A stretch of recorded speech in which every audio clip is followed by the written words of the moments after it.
Hello বন্ধুরা, সবাই ভালো আছো? আমিও একটু ভালো আছি।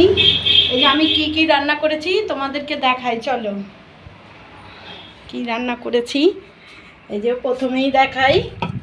এই যে ভাত, একদম গরম ভাত, ওর উচ্চ সিদ্ধ দেওয়া আছে। আর এই যে উচ্ছে ভাজা করেছি। আবার আজকে শনিবার, এমনি নিরামিষই রান্না।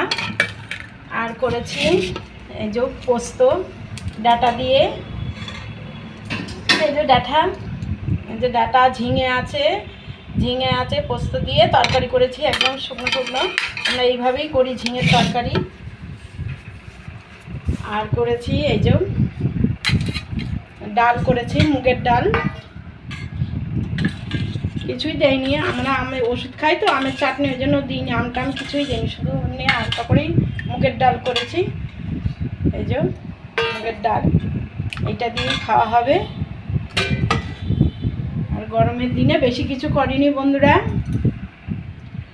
এইটুকু রান্না এই পর্যন্ত। আর আমার রান্নাটা কেমন হয়েছে কমেন্টে অবশ্যই জানিও। ঝিঙে পোস্ত করেছি, যে যে খাবে চলে আসতে পারো। রাখছি বন্ধু, টাটা।